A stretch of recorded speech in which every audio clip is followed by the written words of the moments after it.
तो एस्पिरेंट ये रहा आपके सामने सबसे पहला मॉडल टेस्ट पेपर की इस बिहाफ पर या इसी तरह का लेवल हम बराबर मेंटेन करेंगे और सारे के सारे जितने क्वेश्चंस आपको देखने को मिलेंगे बिल्कुल ऑथेंटिकेटेड और रिलेटेड रहेंगे आपके एग्जाम के लिए। तो चलिए बिना देरी किए हुए स्टार्ट करते हैं क्वेश्चंस को डिस्कस करना। सबसे पहला क्वेश्चन स्टूडेंट स्क्रीन पर रहा ये, एक बार मैं फिर से क्लियर कर दूं। टेस्ट सीरीज जो है वो दोनों मोड पर रहेगी स्टूडेंट, हिंदी में भी रहेगी इंग्लिश में भी रहेगी। बड़े आराम से इंग्लिश मीडियम एस्पिरेंट को कोई प्रॉब्लम नहीं आएगी, वो उसका रियलिस्टिक आंसर और डिस्क्रिप्शन में क्या कर सकते हैं, चीज़ों को ईजिली आइडेंटिफाई कर सकते हैं। और हिंदी मीडियम एस्पिरेंट के लिए तो वैसे ही ऑलरेडी चीज़ें पहले से बेहतर हैं।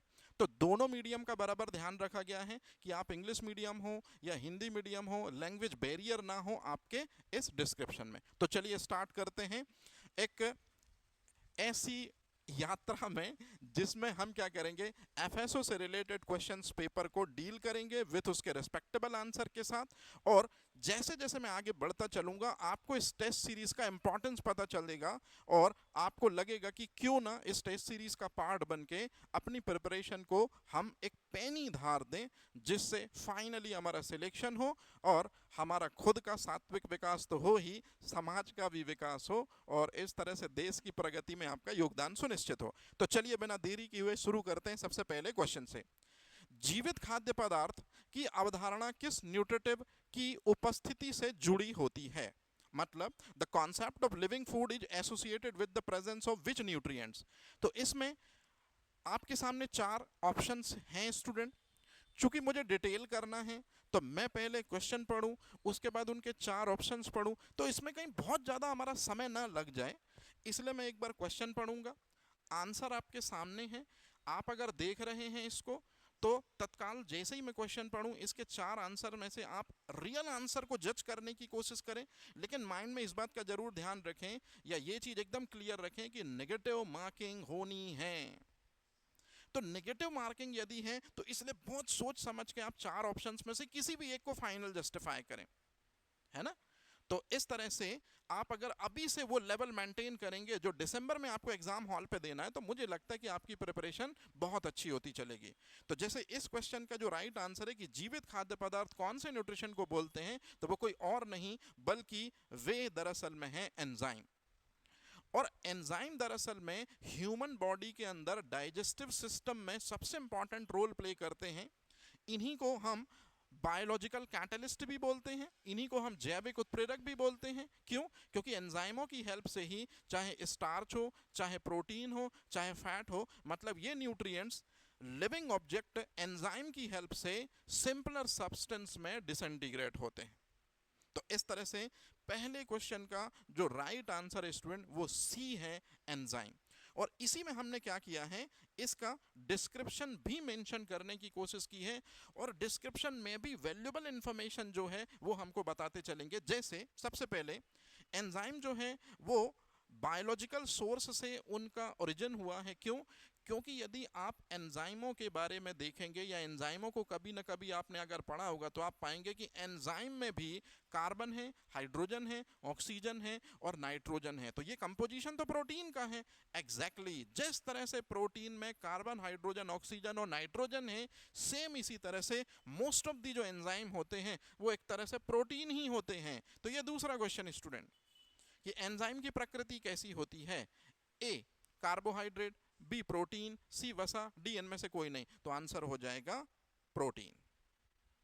तो इसी तरह के डिस्क्रिप्शन और इसी तरह के लेवल के साथ हम आगे बढ़ेंगे।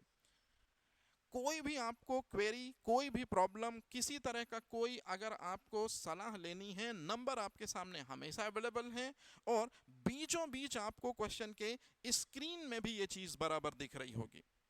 ठीक है, चलते हैं दूसरे क्वेश्चन की तरफ।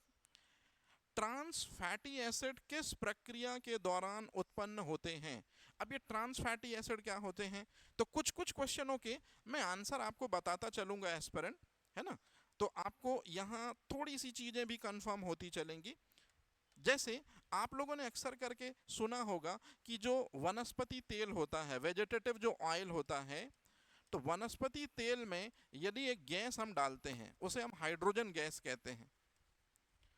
और इस प्रोसेस में एक कैटलिस्ट हमें ऐड करना पड़ता है जिसका नाम है निकेल। तो जैसे ही वेजिटेटिव ऑयल में हाइड्रोजन गैस हमने मर्ज की तो फिर बन जाता है डालडा,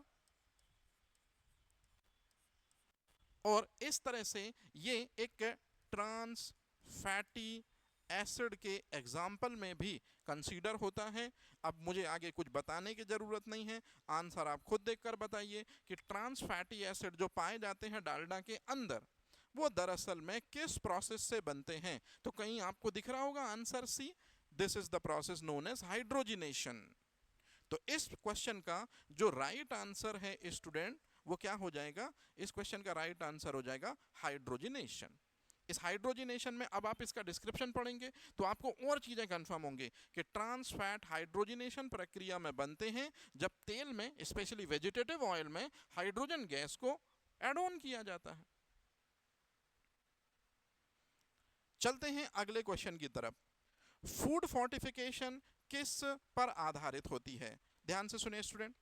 फूड फोर्टिफिकेशन दरअसल में कुपोषण को कम करने के लिए जो पोषण अभियान चल रहा है इसमें गवर्नमेंट जो है वो बहुत ही ज़्यादा तत्परता से और शीघ्रता से इस न्यू फूड इनिशिएटिव्स को यूज़ करने के लिए बोल रही है। दरअसल में फूड फोर्टिफिकेशंस में क्या होता है कि जो मेन फूड स्टफ होता है या मेन फूड कोर्स होता है उसमें हम वो चीज़ें ऐड करते हैं जो जनरली कहीं ना कहीं हमसे न्यूट्रिशन के दौरान या पोषण के दौरान छूट जाती हैं। जैसे जनरली जब भी हम खाना खाने बैठते हैं तो कार्बोहाइड्रेट, प्रोटीन, फैट होता है, लेकिन जनरली जो चीज़ हमसे छूट जाती है विटामिन और मिनरल, बस इन्हीं चीज़ को, जिनको हम माइक्रो न्यूट्रिएंट्स भी कहते हैं, इन्हीं को मेन फूड स्टफ में हमको ऐड करना होता है। अब ये थोड़ी सी क्लासरूम की बातें हैं, कभी आप मिलेंगे तो मैं आपको अच्छे से समझाऊंगा। बहरहाल इस क्वेश्चन के आंसर में चलते हैं कि फूड फोर्टिफिकेशन योजना किस पर केंद्रित है। तो फूड फोर्टिफिकेशन योजना में जो मेन फूड कोर्स होता है उसमें हम विटामिन और या तो मिनरल्स ऐड करते हैं। जैसे आपने सुना होगा NaCl नमक में आयरन ऐड कर दिया जाता है, तो ये फोर्टिफाइड सॉल्ट हो गया।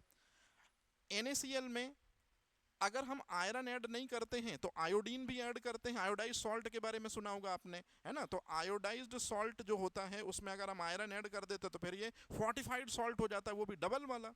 तो ज़्यादातर हमने ऐसा देखा है या आपने भी ये चीज़ें सुनी होंगी कि चावल में हम विटामिन B12 और फॉलिक एसिड ऐड कर रहे हैं, आटे में भी विटामिन B12 और फॉलिक एसिड ऐड कर रहे हैं, दूध जो है उसमें भी हम दरअसल में विटामिन डी ऐड कर रहे हैं। तो मेन फूड कोर्स के साथ जब हम किसी विटामिन या मिनरल्स को ऐड करते हैं तो इस प्रोसेस को फूड फोर्टिफिकेशन ही कहते हैं। तो याद रखिएगा स्टूडेंट, क्वेश्चन नंबर 3 का जो राइट आंसर होगा वो यही है। अब चलते हैं क्वेश्चन नंबर 4 में। क्वेश्चन नंबर 4 कह रहा है लैक्टोज किस प्रकार का कार्बोहाइड्रेट है। चूंकि आपका जो यूनिट 1 है उसमें कार्बोहाइड्रेट, प्रोटीन, फैट, विटामिन, इन सब के बारे में पढ़ना है, तो इस तरह से एक आध क्वेश्चन आपको देखने को मिलेंगे एस्पिरेंट। कैसे क्वेश्चन कि लैक्टोज जो है वो एक डायसैकेराइड है, और डायसैकेराइड का सीधा सा मतलब है कि मिल्क में पाई जाने वाली शुगर होती है लैक्टोज, इसके बारे में आपने सुना होगा। और लैक्टोज दो चीज़ों से मिलकर बनता है, पहला है ग्लूकोज और दूसरा है गैलेक्टोज। तो कहने का सीधा सा मतलब है कि लैक्टोज, जिसको हम मिल्क शुगर कहते हैं, वो डायसैकेराइड का एक एग्जाम्पल है और दूध में पाई जाने वाली ये शर्करा है। और इसी पे लैक्टोबैसिलस, लैक्टिक एसिड बैक्टीरिया जो है अटैक करते हैं और दूध में लैक्टोज शुगर पर अटैक करके लैक्टोबैसिलस बैक्टीरिया उसको लैक्टिक एसिड मतलब कर्ड में बदल देते हैं। तो याद रखेंगे स्टूडेंट कि लैक्टोज वही शुगर है जो लैक्टिक एसिड बैक्टीरिया या लैक्टोबैसिलस बैक्टीरिया का सबसे इंपॉर्टेंट फूड न्यूट्रिटिव एलिमेंट है। तो लैक्टोज जो है वो ग्लूकोज और गैलेक्टोज के मिलने से बनता है, ये दोनों मोनोसैकेराइड कहलाते हैं। तो ऑब्वियसली सी चीज है कि जो लैक्टोज हो जाएगा वो क्या हो जाएगा, डायसैकेराइड हो जाएगा। अब एक चीज मैं थोड़ी सी आपको क्लियर कर दूं एस्पिरेंट, थोड़ा सा क्लासरूम जैसी चीजें मैं यहां नहीं बता पाऊंगा। क्यों? क्योंकि अगर मैं क्लासरूम जैसी चीजों को डिटेल करने में चला गया तो फिर हमारा बहुत सा समय कुछ क्वेश्चन की डिटेलिंग या कुछ क्वेश्चन के इंपॉर्टेंस को आपसे क्या हो जाएगा, नजरअंदाज हो जाएगा। तो मैं चाहता हूं कि इस टेस्ट में आप सिर्फ और सिर्फ देखो कि हमने किस लेवल तक चीजें टचअप करने की कोशिश की हैं। बेसिक क्वेश्चन भी रखे हैं, सब स्टैंडर्ड क्वेश्चन भी रखे हैं, सबसे हायर स्टैंडर्ड क्वेश्चन भी रखे हैं। कुल मिला के ओवरऑल एक कंप्लीट पैकेज बनाया है हमने, जिसके थ्रू आप अपनी प्रिपरेशन को बेहतर कर सकें, बूस्ट कर सकें। तो क्वेश्चन नंबर 5 है, एमाइलेज एक एंजाइम है जो पाचन में सहायक होता है। दरअसल में हमारी जो लार होती है, लार में टाइलिन एंजाइम पाया जाता है। लार में टाइलिन एंजाइम के अलावा लिटिल बिट एमाइलेज भी होता है, लेकिन एमाइलेज की ज़्यादा मात्रा आपको मिलेगी पैंक्रियाटिक जूस में, जिसको कंप्लीट डाइजेस्टिव जूस कहते हैं। और ये जो है एमाइलेज एंजाइम, ये स्टार्च के डाइजेशन में, स्पेशली वो स्टार्च जो टाइलिन से छूट गया है, उसको डाइजेस्ट करने में हेल्प करता है।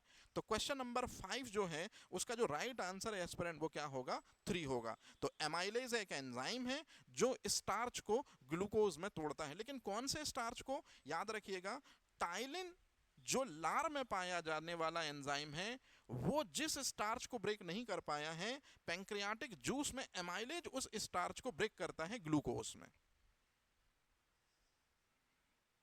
क्वेश्चन नंबर नेक्स्ट, सबसे पहले पॉस्चराइजेशन किस देश में खोजा गया? अरे भाई, अगर आपको साइंटिस्ट का नाम पता है कि Louis Pasteur was the person who discovered the process of pasteurisation, तो आपको बिल्कुल परेशान होने की जरूरत नहीं है कि लुई पास्चर की नेशनैलिटी यदि आपको कंफर्म है तो वो देश भी आपको कंफर्म हो जाएगा। थोड़ा सा ट्रिकी क्वेश्चन था, जानबूझ के डाला गया है ना, क्योंकि यदि हमें आपसे पूछता है कि पास्चराइजेशन प्रोसेस किसने डिस्कवर की, तो सारे एक सुर में आंसर क्लियर कर लेते हैं। अब मैंने यहाँ नेशनैलिटी को लेकर क्वेश्चन पूछ लिया, तो ऑब्वियसली सी बात है एफएसओ इस लेवल तक मूव ऑन करेगा।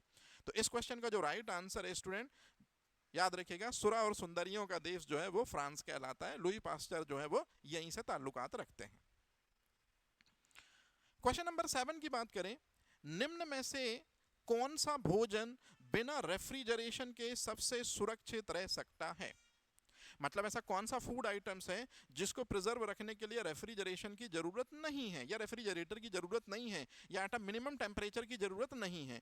तो यदि आप ऑप्शन देखेंगे तो जो सी है, जैगरी है या गुड़ है, इसमें वाटर कंटेंट काफी लेस होता है, पानी की मात्रा बहुत कम होती है।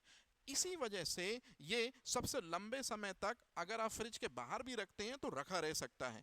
इस क्वेश्चन का मतलब ये हुआ एस्पिरेंट, अच्छे से सुनिएगा, आप लोगों ने अक्सर करके देखा होगा टमाटर जल्दी सड़ जाते हैं, भिंडी जल्दी जल्दी सड़ जाती है। मतलब कुछ फलों को देखा होगा आपने और कुछ सब्जियों को देखा होगा आपने, वो जल्दी ही रॉट हो जाते हैं, जल्दी ही सड़ जाते हैं। क्यों? तो इसका सिर्फ और सिर्फ आंसर इतना सा है, याद रखिएगा, कि कुछ फल और सब्जियां जो जल्दी सड़ जाते हैं उनमें ये चीज ज्यादा होती है, वाटर कंटेंट परसेंटेज ज्यादा होता है। और वाटर कंटेंट परसेंटेज ज्यादा होने में वाटर के अंदर ही ऑक्सीजन होती है, और यही ऑक्सीजन जो है ये फलों को और सब्जियों को मॉइस्चर देती है या नमी देती है, और यही नमी जो है ये माइक्रो ऑर्गेनिज्म के अटैकिंग का मेन साइट है या मेन पॉइंट है। तो अगर आपसे कभी क्वेश्चन पूछा जाए कि फल और सब्जियां जल्दी खराब क्यों हो जाते हैं, वाटर कंटेंट की एक्सेस अवेलेबिलिटी की वजह से, मॉइस्चर की एक्सेस अवेलेबिलिटी की वजह से, और ऑक्सीजन की ज्यादा मात्रा की वजह से। याद रहेगा ये चीज? तो उसी से रिलेटेड ये क्वेश्चन मैंने आपको यहां एकदम सिंपल बताया। चलिए चलते हैं आगे। क्वेश्चन नंबर 8 की बात करते हैं, मिड डे मील स्कीम जो है में किसका फोर्टिफिकेशन सबसे आम है? Mid day meal scheme Bharat सरकार की वो योजना है जो 1995 से शुरू की गई थी, लेकिन अगर नेट पे और पुराना इतिहास आप उठा के देखें तो साल 1962 से इस स्कीम को दरअसल में शुरू किया था पंडित जवाहरलाल नेहरू ने, लेकिन ऑफिशियली नहीं थी। स्पेसिफाई होती है ये स्कीम 1995 से, एमपीपीएससी प्रीलिम्स ने भी इस क्वेश्चन को जगह दी है। लेकिन एफएसओ क्वेश्चन बनाएगा कि मिड डे मील में जो यहां आप 4 मेन फूड कोर्स देख रहे हैं, इसमें कौन सी चीज के साथ में विटामिन या मिनरल्स को ऐड करके उसकी न्यूट्रिटिव वैल्यू या पोषण गुणवत्ता बढ़ाई जाती है? तो आंसर इस क्वेश्चन का होगा एस्पिरेंट, सबसे नंबर 1 पोजीशन पे है राइस। दरअसल में राइस जो है वो स्टार्च का कंप्लीट सोर्स है। आप राइस खाते हैं तो आपके अंदर बहुत अधिक मात्रा में ग्लूकोज पहुंचता है ना। लेकिन यदि आप स्टार्च जो डेली रूटीन में आप खाते ही खाते हैं, मॉर्निंग में और इवनिंग में भी कुछ घरों में चलता है, मतलब जो राइस है वो मेन फूड कोर्स है, मेन फूड स्टफ है हमारे यहाँ का।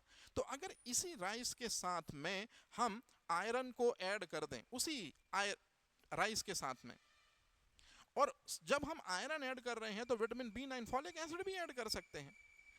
तो फॉलिक एसिड जो विटामिन B9 है एक विटामिन है, आयरन एक मिनरल है। तो हम इन दोनों चीजों को राइस के एंडोस्पर्म के अंदर एंटर कर सकते हैं और इस प्रोसेस को हम कहेंगे बायोफोर्टिफिकेशन। आगे बात करूंगा।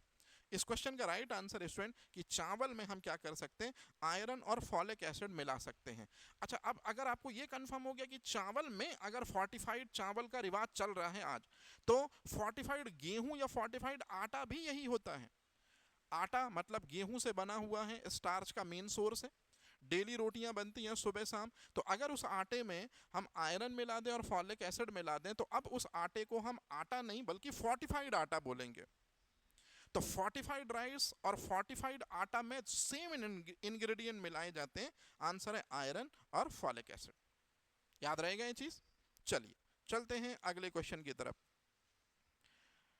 स्टूडेंट, डाइटरी फाइबर का फंक्शंस क्या होता है, ये केवल क्वेश्चन नहीं, ये आज के समय की एक ऐसा इंपॉर्टेंट इंफॉर्मेशन है जो मैं हर एस्पिरेंट को देना चाहता हूं। आप में से जितने भी एस्पिरेंट का पेट साफ नहीं होता है, या आप लोगों को कॉन्स्टिपेशन सा, कब्ज जैसा, पेट भारी भारी, ब्लोटिंग सी लगी रहती है, इसका मतलब है कि आपके इंटेस्टाइन की क्लीनिंग प्रॉपर नहीं होती है। और इंटेस्टाइन की क्लीनिंग को प्रॉपर करने के लिए ही हमको अपने फूड में ऐसे फूड आइटम्स को शामिल करना होगा जिनमें फाइबर्स होते हैं। फाइबर्स और रेशे जो साधारण भाषा में कहे जाते हैं, ये हमारे डाइजेस्टिव सिस्टम का पार्ट बनते हैं, हमारी आंतों में पहुंचते हैं, वाटर कंटेंट की वजह से फूल जाते हैं, और जैसे ही डाइटरी फाइबर स्वेल हो जाते हैं, ये इंटेस्टाइन की वॉल में जो भी मल लगा हुआ होता है उसको ये क्लीन करके बाहर कर देते हैं। मतलब जिन एस्पिरेंट को कॉन्स्टिपेशन की प्रॉब्लम है, जिन एस्पिरेंट को कब्ज की प्रॉब्लम है, जिन एस्पिरेंट की आंतें साफ नहीं हो रही हैं, उनके लिए डाइटरी फाइबर वरदान से कम नहीं है। मतलब इस क्वेश्चन का जो राइट आंसर होगा एस्पिरेंट, वो होगा सी। पाचन में सहायक होते हैं और स्पेशली आपकी आंतों को क्लीन करते हैं, इसलिए इनको इंटेस्टाइनल क्लींजर भी कहते हैं, आंतों का सफाई कर्मचारी। चलते हैं अगले क्वेश्चन की तरफ। उच्च प्रोटीन वाला पारंपरिक आदिवासी भोजन कौन सा है? Which traditional tribal food rich in the protein? अब इसमें नंबर 1 पोजीशन पर मक्का, महुआ, लाल चना और झींगा चटनी है। तो ऑब्वियसली सी बात है, आप में से ज्यादातर एस्पिरेंट जो हैं इस क्वेश्चन का आंसर बिल्कुल राइट ऐसे कर लेंगे, इंसेक्ट या कीट। याद करिए, पिचर प्लांट्स क्या होते हैं, कीट भक्षी पादप क्या होते हैं? तो वे प्लांट्स जो कीटों का भक्षण करते हैं। लेकिन यदि मैं पूछ लूं कि कीटों का भक्षण क्यों करते हैं, क्योंकि कीटों में सबसे ज्यादा मात्रा में नाइट्रोजन कंटेंट अर्थात प्रोटीन वैल्यू होती है। बस इस क्वेश्चन का आंसर भी यही है। जो ऑर्थोपोड्स आपको दिख रहा है झींगा, वो एक तरह का ऑर्थोपोड्स जो है वो इंसेक्टा कीट है। तो कहने का सीधा सा मतलब है कि जो झींगा चटनी होती है वो दरअसल में ऑर्थोपोड्स मतलब इंसेक्टा कीड़े से बनी होती है और इनमें काफी ज्यादा मात्रा में प्रोटीन पाई जाती है। तो इसी वजह से जो मैराइन एरिया में रहने वाले लोग हैं, ये झींगा जो है इसकी चटनी को सर्व करते हैं, जिस वजह से उनको प्रोटीन की बहुत ज्यादा मात्रा जो है बॉडी को मिल जाती है। चलते हैं अगले क्वेश्चन की ओर। निम्न में से कौन सा सूक्ष्म जीव, नाम है क्लॉस्ट्रीडियम बोटुलिनम, याद रखिएगा फूड पॉइजनिंग के लिए रिस्पॉन्सिबल होता है ये सबसे ज्यादा। एक तो क्लॉस्ट्रीडियम बोटुलिनम, दूसरा salmonella bacilli. So these are the two bacterial entity which is directly responsible for the process of food poisoning. तो आपसे क्वेश्चन पूछा गया है कि जो ये क्लॉस्ट्रीडियम बोटुलिनम बैक्टीरिया है, ये कौन सा न्यूरोटॉक्सिन सेक्रीट करता है जिस वजह से आपको फूड पॉइजनिंग के साथ साथ में न्यूरल नर्व डैमेज या इस तरह की प्रॉब्लम हो सकती हैं। हालांकि इस क्वेश्चन के आंसर में ये गिफ्ट है स्टूडेंट, आपको 1 या 2 क्वेश्चन एफएसओ भी ऐसे ही देगा आपको कि बस आप देखेंगे और आपसे आंसर बन जाएगा। तो दरअसल में ये क्लॉस्ट्रीडियम बोटुलिनम जो है ये एक बैक्टीरियल स्पीसीज है जो जो टॉक्सिन निकालती है वो उसी के नाम पर है। मतलब क्वेश्चन का राइट आंसर है सी। लेकिन जो क्वेश्चन मैं आपको बता रहा हूँ ये क्वेश्चन यदि आप प्रिपेयर कर लेंगे तो मेरे हिसाब से ज़्यादा चांसेस हैं इस क्वेश्चन के आने के कहाँ फाइनल एग्जामिनेशन में। स्टूडेंट, एक फंगस भी होती है जो फूड आइटम्स को रॉट करती है, सड़ाती है, याद रखिएगा इसे हम कहते हैं एस्परजिलस।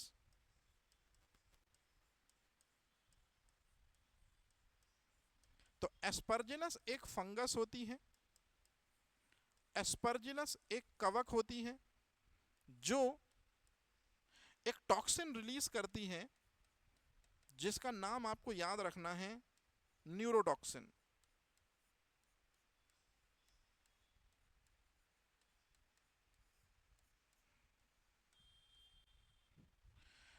और जब भी आप ऐसा कोई फूड आइटम्स खाते हैं, जैसे मान लीजिए कोई फूड आइटम्स है, इस पर किसी फंगस ने मतलब एस्परजिलस ने अटैक कर दिया था, एस्परजिलस फंगस इस फूड आइटम के अंदर एक सब्सटेंस सिक्रीट कर देगी जिसका नाम न्यूरोटॉक्सिन है।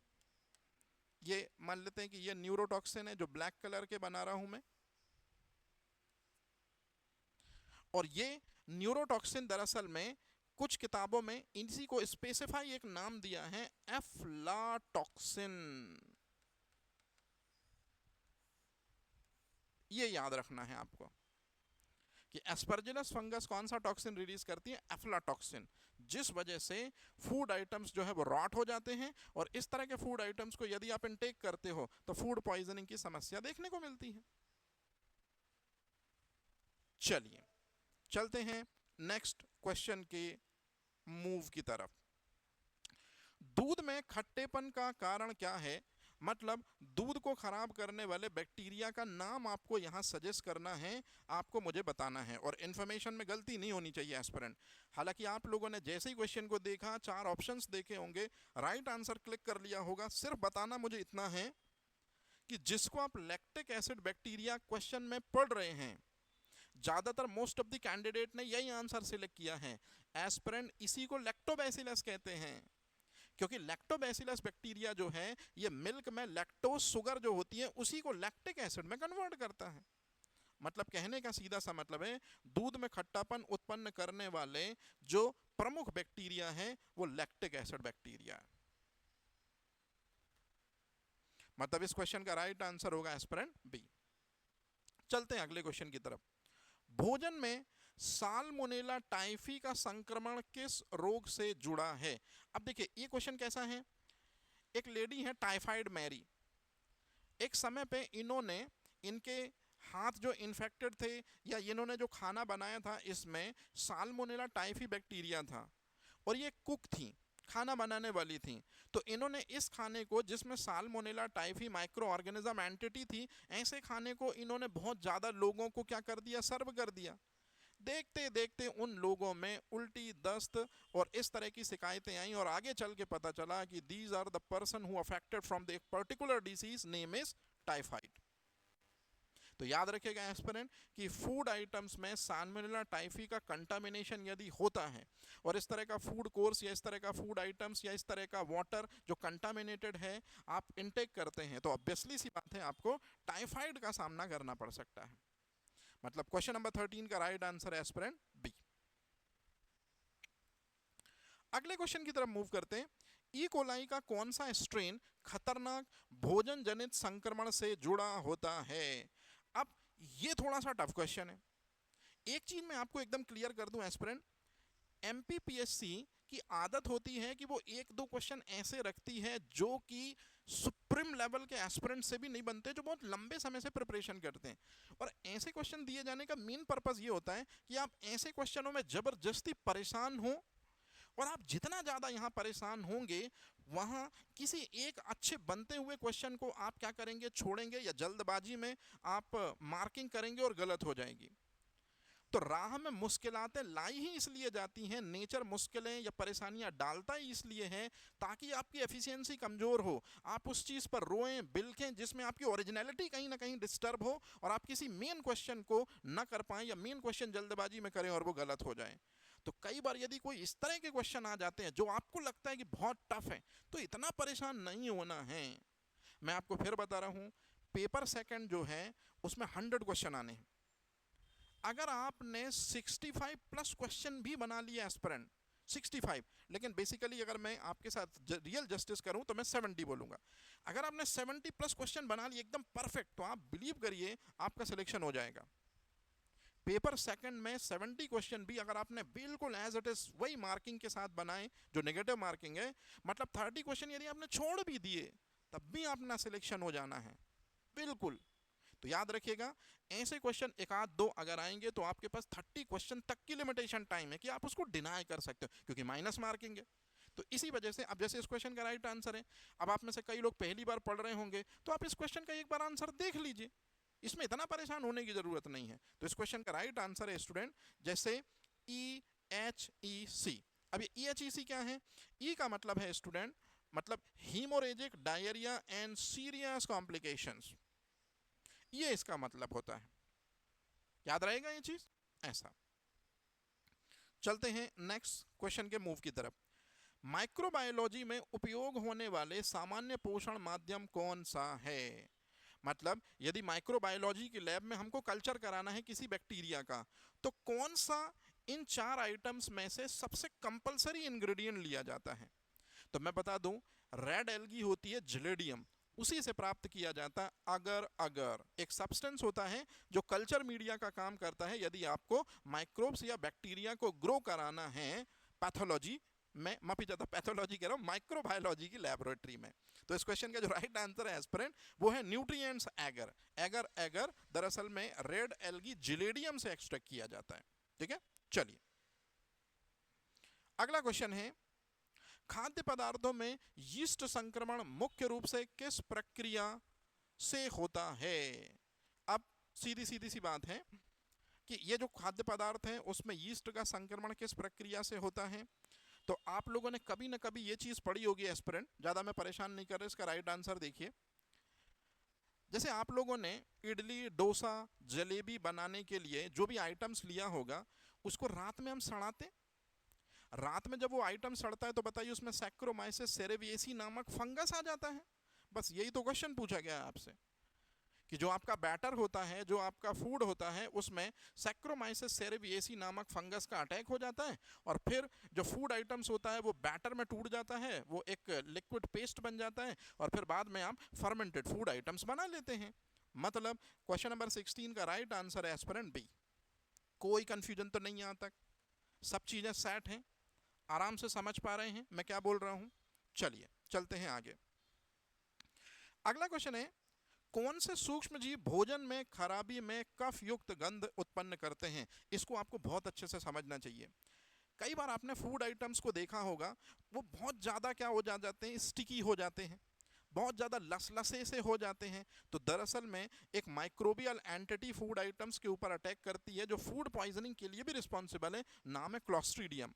तो क्लॉस्ट्रीडियम बॉटुलिनम दरअसल में वो फूड आइटम्स को खराब करने वाली एंटिटी है कि जब भी क्लॉस्ट्रीडियम का अटैक फूड आइटम्स पर होगा तो वो एकदम लसलसा सा चिपचिपा सा कफ जैसा हैवी विस्कस गाढ़ा मटेरियल दरअसल में उसके ऊपर जम सा जाता है, और इसी से पहचान होती है कि क्लॉस्ट्रीडियम स्पीसीज ने कंटामिनेटेड कर दिया है फूड आइटम्स को। तो याद रखिएगा इस क्वेश्चन का, क्वेश्चन नंबर 17 का जो राइट आंसर है वो बी हो जाएगा। लिस्टीरिया मोनोसिस्टोजेंस दरअसल में मुख्य रूप से किस खाद्य पदार्थ में पाया जाता है? दरअसल में ये एक बैक्टीरिया है स्टूडेंट, लिस्टीरिया मोनोसिस्टोजेंस। दरअसल में ये बैक्टीरिया उस फूड आइटम्स पे सबसे ज़्यादा पाया जाता है जो अनपॉस्चराइज्ड चीज़ हो गई या मीट हो गया। तो स्पेशली प्रेगनेंसी के टाइम में लेडी को अवॉइड करना चाहिए ऐसा चीज जो अनपॉस्चराइज हो, ऐसा मीट जो पूरी तरीके से प्रोटेक्टेड ना हो, क्योंकि अगर लेडीज के द्वारा ऐसा मीट या इस तरह का चीज डाइजेस्ट कर लिया गया जिसमें लिस्टीरिया बैक्टीरिया हुआ, तो एक प्रॉब्लम हो सकती है लिस्टीरियोसिस, नाम से ही आती है, बैक्टीरिया के नेम से ही प्रॉब्लम आती है लिस्टीरियोसिस। और ये इतनी खतरनाक प्रॉब्लम है एस्पिरेंट कि इंडिया में तो नहीं लेकिन वेस्टर्न वर्ल्ड में या वेस्टर्न कल्चर में बहुत सारी प्रेग्नेंट लेडी जो होती हैं उनके गर्भ में जो पल रहा फीटस होता है वो तक हार्म हो जाता है, उस तक की डेथ हो जाती है। मतलब फीटस तक की डेथ के लिए रिस्पॉन्सिबल है ये फूड पॉइजनिंग प्रॉब्लम जो एक बैक्टीरिया से होती है जिसका नाम है लिस्टेरिया बैक्टीरिया। चलते हैं नेक्स्ट क्वेश्चन की तरफ। सूक्ष्म जीवों की ग्रोथ के लिए ऑप्टिमम या आइडियल टेम्परेचर रेंज क्या होती है कि जिस टेम्परेचर पर आकर माइक्रो ऑर्गेनिज्म जो हैं वो बेहतर तरीके से ग्रो करते हैं। तो अगर मैं इस क्वेश्चन का राइट आंसर आपसे ढूंढने के लिए बोलूं तो आप में से ज्यादातर एस्पिरेंट ने ये कोने में आंसर देख लिया होगा, ठीक है, अच्छी बात है। सीधे सीधे हम राइट आंसर पर ही बात कर लेते हैं कि जो 15 डिग्री सेंटीग्रेड से 60 डिग्री सेंटीग्रेड के बीच की रेंज होती है ये माइक्रोबियल ग्रोथ की एंजाइमेटिक एक्टिविटी परफॉर्म करने के लिए सबसे बेस्ट मानी जाती है। तो इसी वजह से हमको क्या करना है कि कभी भी हम किसी फूड आइटम्स को एटलीस्ट इस टेम्परेचर में रखने से बचाने की कोशिश करें, क्योंकि इसी फूड आइटम्स पर या इसी टेम्परेचर पर जो माइक्रोबियल ग्रोथ है वो काफी रैपिडली और फास्ट होने लगती है। इसी में थर्मोफिलिक बैक्टीरिया किसे कहते हैं?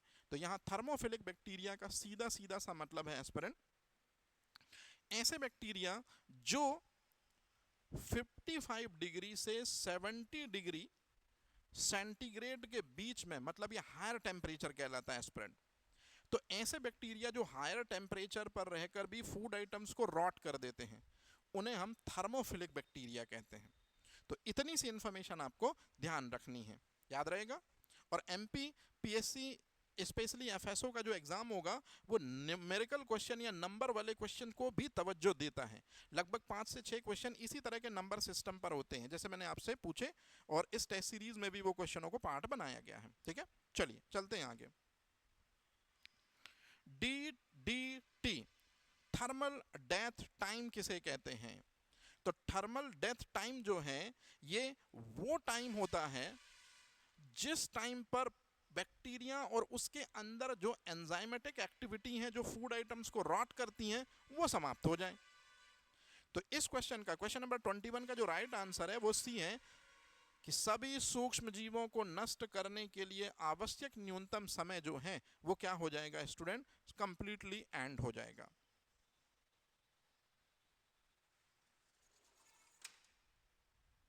चलते हैं अगले क्वेश्चन की तरफ। क्वेश्चन नंबर 22 सूक्ष्म जीवों की लॉन्ग फेज क्या होती है? तो इस क्वेश्चन का जो बिल्कुल सिंपल आंसर है, मैं ज्यादा इसमें परेशान नहीं कर रहा। आप सबसे पहले देखिए जैसे मैंने कोई फूड आइटम्स बाहर रख दिया, एटमॉस्फेयर में रख दिया, कुछ समय में क्लॉस्ट्रीडियम बैक्टीरिया, कुछ समय में जो दूसरी फंगल स्पीसीज है उस फूड आइटम्स के ऊपर अटैक करेंगी। अच्छे से सुन लीजिए जो वर्ड बोल रहा हूं। कभी भी अगर वर्ड यूज किया जाता है लॉन्ग फेज, लॉन्ग फेज का सीधा मतलब होता है कि वही माइक्रोबियल एंटिटी जो फूड आइटम्स को रॉट करने वाली हैं वो जितने तेजी से अपने को मल्टीप्लाई करती हैं और जितने तेजी से वो मल्टीप्लाई होंगी उतने तेजी से फूड आइटम्स जल्दी रॉट हो जाएगा। तो आपने देखा होगा कि फल और सब्जियां स्पेशली टमाटर हो गया, भिंडी हो गया, पालक हो गया, जिनमें वाटर कंटेंट ज़्यादा होता है वो जल्दी सड़ जाती हैं। क्यों? क्योंकि उसमें माइक्रोबियल ग्रोथ काफ़ी फास्ट होती है। बैक्टीरिया बहुत जल्दी से अपना न्यूट्रिशन उस फूड आइटम से लेकर अपने नंबर को बढ़ाते हैं और वो आइटम्स जो है वो डिस्ट्रॉय हो जाता है। तो कभी भी ये वर्ड सुने आप लॉन्ग फेज, लॉन्ग फेज का मतलब होता है रैपिडली सेलुलर ग्रोथ, याद रहेगा ये चीज ऐसा। चलिए क्वेश्चन नंबर 23 राष्ट्रीय पोषण संस्थान कहां पर है? ये वो संस्थान है जहां से पोषण से रिलेटेड एडवाइजरी जारी की जाती है, आरडीए जारी किया जाता है, किस जेंट्स को किस लेडीज को कितना न्यूट्रिएंट्स लेना चाहिए, इन सब के बारे में बीच बीच में एक इंस्टीट्यूशन है जिसको हम कहते हैं नेशनल न्यूट्रिशनल इंस्टीट्यूट या नेशनल इंस्टीट्यूट ऑफ न्यूट्रिशन, ये दरअसल में हैदराबाद में इसका हेड ऑफिस है। तो पोषण से रिलेटेड या न्यूट्रिशन से रिलेटेड ये एक इंपॉर्टेंट जो है वो इंस्टीट्यूशंस है। आरडीए का फुल फॉर्म क्या है? One liner fact student, RDA का मतलब होता है रिकमेंडेड डाइटरी अलाउंस, मतलब इस क्वेश्चन का जो राइट आंसर है वो सी है। अब ये रिकमेंडेड डाइटरी अलाउंस क्या है, ध्यान से सुनिए। जैसे आपने सुना होगा एक आइडियल व्यक्ति को कितना फूड लेना चाहिए, कितनी एनर्जी लेनी चाहिए, तो आप बोलेंगे कि एक आइडियल पर्सन को लगभग 2100 से 2500 किलो कैलोरी एनर्जी की जरूरत होती है। यदि हार्ड वर्क कर रहा है तो 3500 से 4000 किलो कैलोरी की जरूरत होती है। यदि मैं आपसे पूछूं कि एक आइडियल व्यक्ति को, जैसे कोई महिला है तो उसको 2000 किलो कैलोरी की जरूरत है या 2100 किलो कैलोरी की जरूरत है, कोई पुरुष है उसको 2500 किलो कैलोरी की जरूरत है, मान लेते हैं। तो किसी महिला को यदि 2000 किलो कैलोरी एनर्जी चाहिए तो कार्बोहाइड्रेट से कितनी मिलेगी, प्रोटीन से कितनी मिलेगी, फैट से कितनी मिलेगी, यही रिकमेंडेड डाइटरी अलाउंस बताता है। मतलब पोषक तत्वों का कितना अमाउंट आपके बॉडी में चाहिए जिस वजह से वो मेन फंक्शन परफॉर्म हो, जिसके लिए आप फूड इनटेक कर रहे हैं, जिसके लिए आप न्यूट्रिएंट्स को अपने बॉडी के अंदर डाल रहे हैं, यही है recommended dietary allowance. Question number 25, संतुलित आहार में निम्न में से कौन सा पोषक तत्व शामिल नहीं होता?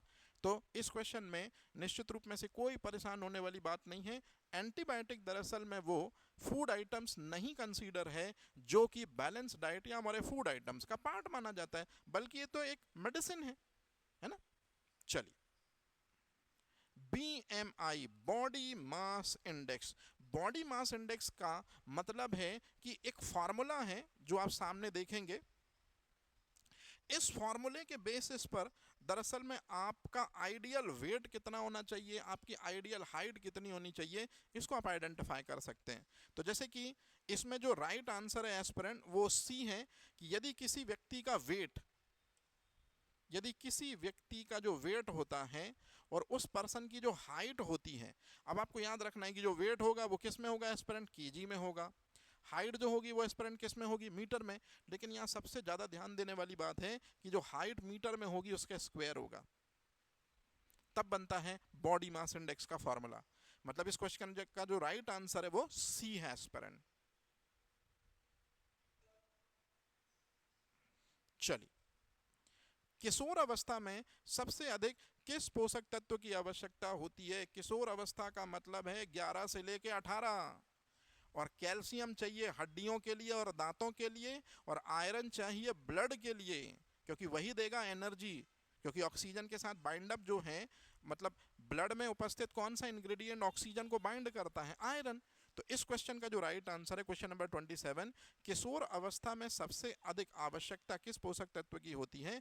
आंसर है कैल्शियम की और आयरन की। क्वेश्चन नंबर 28, भारत सरकार द्वारा संचालित आईसीडीएस कार्यक्रम का मेन पर्पस जो है वो महिला जो गर्भवती है, जो लैक्टेटिंग मदर है, मतलब जिसने बच्चे को बर्थ दे दिया, वो दूध पिला रही हैं उस बच्चे को, है ना, और सबसे इंपॉर्टेंट चीज खुद बच्चा जो महिला के गर्भ में है और कुछ समय बाद उसका बर्थ हुआ, तो लगभग 5 साल तक। तो स्पेशली जो आईसीडीएस प्रोग्राम साल 1975 में शुरू किया गया था ताकि मैटरनल मोर्टेलिटी रेट और चाइल्ड मोर्टेलिटी रेट जो हो वो कम से कम हो, क्योंकि महिलाएं ज़्यादा बेहतर जिएंगी, बच्चे ज़्यादा बेहतर जिएंगे, है ना, हेल्दी रहेंगे, उनको न्यूट्रिशनली एडवाइस मिलेगी, हेल्थ रिलेटेड एडवाइस मिलेगी, वैक्सीनेशन मिलेगा, जिस वजह से वो बेहतर परफॉर्म कर पाएंगे। मतलब आईसीडीएस योजना का मेन जो उद्देश्य है, मेन कार्यक्रम का, वो ए है, कौन सा? मातृ एवं बाल स्वास्थ्य पोषण में सुधार। एनर्जी डेंस फूड किसे कहते हैं? तो एनर्जी डेंस फूड हम उन्हें कहते हैं एस्पिरेंट जिनके अंदर बहुत ज़्यादा मात्रा में हमको फैट कंटेंट देखने को मिलता है और जिनके अंदर बहुत ज़्यादा मात्रा में एनर्जी संग्रहित होती है। कई बार आपने एक चीज़ सुनी होगी, क्यों आपके जो पेरेंट्स हैं या क्यों आपके ग्रैंडफादर जो हैं वो आपको ड्राई फ्रूट खाने के लिए बोलते हैं? आंसर आपके सामने लिखा है, क्योंकि इनमें बहुत अधिक मात्रा में फैट होता है और इनमें बहुत अधिक मात्रा में एनर्जी भी होती है। तो फैट भी हमारे बॉडी के लिए आइडियल होता है ना, और एनर्जी भी हमारे बॉडी के लिए होती है। तो क्वेश्चन नंबर 29 का राइट आंसर क्या हो जाएगा? सी। चलिए, चलते हैं अगले क्वेश्चन की तरफ। जो अगला क्वेश्चन है, चलिए इसका आंसर करिए। FAO और WHO द्वारा पोषण से संबंधित मानक तय करने वाली समितियां कौन कौन सी हैं?